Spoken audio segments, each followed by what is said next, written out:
ஊடக நண்பர்கள் அனைவருக்கும் பிற்பகல் வணக்கம். எதிர்கால திரைப்பட இயக்குநர்கள் அமர்ந்திருக்கும் உங்கள் அனைவருக்கும் மீண்டும் ஒரு முறை இனிய பிற்பகல் வணக்கத்தோடு வாழ்த்துக்களும் சொல்லிக்கிறேன். ஏன்னா உங்கள் படத்தெல்லாம் கண்டிப்பாக நாங்கள் நடிப்போம், கூப்பிடுவீங்க, மறக்காமல் கூப்பிடுங்க. ஏன்னா இவங்க எல்லாமே கிட்டத்தட்ட 500 பேர் கலந்துக்கிட்டு இதில் 10 பேருக்கு நாமினேட் ஆகியிருக்காங்க, 3 பேருக்கு வந்து ப்ரைஸ் வரப்போகுது. ஸோ ஏகப்பட்ட இயக்குநர்கள் இங்கே அமர்ந்திருக்கிற ஒரு அற்புதமான நிகழ்வில் நம்ம ஒரு 2 வார்த்தை பேசுகிறதுக்கு ஒரு வாய்ப்பு. மிகவும் நன்றி.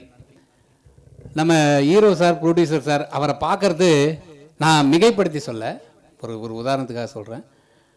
அப்துல் கலாம் ஐயாவையும் பாரதியாரையும் சேர்ந்து பார்க்குற மாதிரி இருக்குது. ஏன்னு சொல்கிறேன் பாருங்கள், அதுக்கு ஒரு காரணம் இருக்குது. அப்துல் கலாம் ஐயா என்ன சொல்லியிருக்காருன்னா கனவு காணுங்கள்னு இருக்காரு. பாரதியார் ஐயா என்ன சொல்லியிருக்காருன்னா கனவு மெய்ப்பட வேண்டும் சொல்லியிருக்காரு. ஸோ இந்த கனவு காண்றது உங்களோட வேலை, அந்த கனவை மெய்ப்பட வச்சுருக்காரு இன்றைக்கி இந்த மாதிரி ஒரு அற்புதமான ஒரு இடத்துல. ஸோ ரெண்டும் சேர்ந்த கலவையாக பார்க்குறேன். இனிய பிறந்தநாள் வாழ்த்துக்கள் சார். மேடம் உங்களுக்கும் வாழ்த்துக்கள். சொன்ன மாதிரி வீட்டில் இருக்கவங்க நம்மளை நிம்மதியாக வச்சுக்கிட்டா தான் நம்ம வெளியில் அந்த உலகத்தில் சமுதாயத்தில் ஏதாவது செய்ய முடியும்.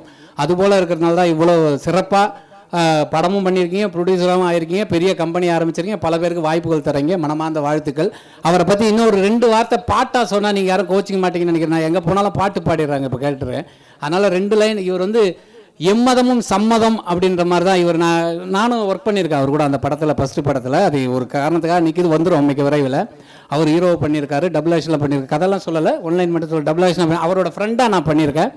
அந்த படத்தில் அவரை பற்றி தெரிஞ்சுக்கிட்டேன். ஏன்னா எல்லாரையும் மனிதர்களாக தான் பார்ப்பார். எந்த விதமான சமுதாய பிரிவினையோ இல்லை மதமோ அது மாதிரிலாம் எதுவுமே பேச மாட்டார். அதுக்கு தான் அந்த நாகூர் அணி பையா பாடின ஒரு 2 லைன் எங்கே போனாலும் ஸ்டேஜில் பாடுவோம், ஸ்கூலோ இல்லை ஃபங்க்ஷனோ போனால்.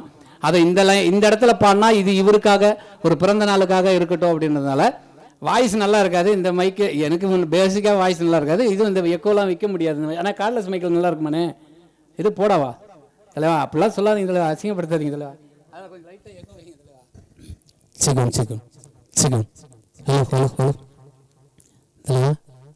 சுத்தமாக நான் பேசுதாங்க மைக்கில். ஹலோ, கேட்குதா சார்? சாப்பிட்டா அப்பா சூப்பர் தலைவா, super. Sorry. Gangai Amaran sir எழுதின பாடல், இளையராஜா சார் மியூசிக்கில், நாகூர் அணி பையா. எத்தனையோ சித்தனுங்க கத்தியாச்சு,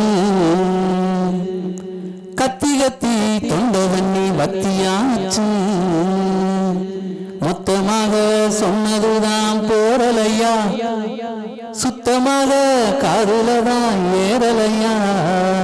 தந்தன தந்தன தான தந்தன தந்தன தான தான தான தான தானடே. உன் மதமா என் மதமா, ஆண்டவன் எந்த மதம், நல்லவங்க என் மதமோ, ஆண்டவன் அந்த மதம். அட போங்கடா போங்கடா போங்கடா, பொல்லாத பூசலும் ஏனடா, கூட வாங்கடா வாங்கடா வாங்கடா, சொல்லாத சங்கதி சொல்லுறேன் கேளுடா. அந்த ஆண்டவன் தான் கிறிஸ்துவனா, முஸ்லீமா இல்ல இந்துவா. ஸோ எம்மதமும் தேவையில்லைங்க. மனுஷங்களா மதிச்சு நம்ம கலைத்துறையில எல்லாரும், நம்ம கலைத்துறையில தான் இது போல ஒரு எல்லாமே ஒன்னா சேரும். ஸோ அதை ஒரு மெய்ப்பட அது மாதிரி பிரிவு இல்லாம பேசக்கூடிய அவருக்கு மனமார்ந்த பிறந்தநாள் வாழ்த்துக்கள். இது இப்போ அற்புதமா இயக்குநர்களாக வரப்போற உங்களுக்கும் என்னுடைய மனமார்ந்த வாழ்த்துக்கள் சார். Thank you very much.